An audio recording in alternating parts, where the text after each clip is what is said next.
EVM machine पर एक बार फिर से छिड़ा विवाद। अगर ईवीएम पर भरोसा नहीं तो दे कांग्रेस पार्टी के नेता इस्तीफा। राहुल प्रियंका को बीजेपी का चैलेंज, और इस बार तो सीधे सीधे तौर पर कहा है कि हार के बाद जब ईवीएम में कमी है तो उन्हें इस्तीफा दे देना चाहिए। चलिए जानेंगे खबर को विस्तार से। तब तक आप हमारे चैनल टीसी न्यूज चैनल को लाइक एंड सब्सक्राइब करना ना भूलें। भारतीय जनता पार्टी ने बीते शनिवार को ईवीएम की प्रामाणिकता सहित चुनावी प्रक्रिया पर सवाल उठाने के लिए कांग्रेस पर पलटवार करते हुए कहा है कि इसके मुख्यमंत्रियों और राहुल गांधी जैसे अन्य निर्वाचित प्रतिनिधियों को इस्तीफा देने चाहिए और घोषणा करनी चाहिए कि वो मत पत्र वापस लाने के बाद ही चुनाव लड़ेंगे। बीजेपी प्रवक्ता गौरव भाटिया ने पत्रकारों से बातचीत में इस बार इस रुख पर अपना कदम उठाया और इस तरह का रुख उनके द्वारा उठाए जा रहे मुद्दों पर उनके विश्वास को दर्शाएगा, अन्यथा उनके आरोप खोखले शब्दों के अलावा कुछ नहीं होंगे। उन्होंने कहा है कि कांग्रेस को इस मुद्दों पर अदालतों में भी जाना चाहिए। उन्होंने इस बात पर जोर दिया है कि सुप्रीम कोर्ट ने कई बार चुनावी प्रक्रिया की पारदर्शिता और चुनावी वोटिंग मशीनों की प्रामाणिकता का समर्थन किया है। तो वहीं गौरव भाटिया का कहना है कि कांग्रेस के मुख्यमंत्रियों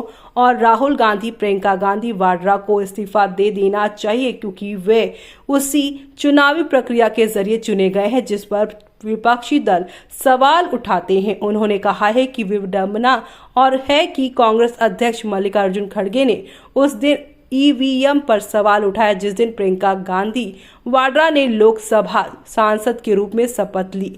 बीजेपी प्रवक्ता ने कहा है कि वीवीपैट यानी voter verifiable paper audit trail का ईवीएम पर पड़े वोटों की मिलान में 100% रिकॉर्ड है। उन्होंने कहा है आप मत पत्र पर चुनाव चाहते हैं। सबसे पहले राहुल गांधी, प्रियंका गांधी वाड्रा, सुखविंदर सिंह सुक्खू, रेवंत रेड्डी और सिद्धरामैया को इस्तीफा दे देना चाहिए। उन्हें कहा कि यहाँ पर उन्हें सबसे पहले इस्तीफा तो देना चाहिए और इसी से साबित होगा कि वो ईवीएम के चुनाव से जो है खुश नहीं है। उन्होंने कहा चाहिए है कि ईवीएम के माध्यम से चुने गए थे जो घोटालों से भरा है और वे मतपत्र लागू होने तक चुनावी प्रक्रिया में भाग नहीं लेंगे।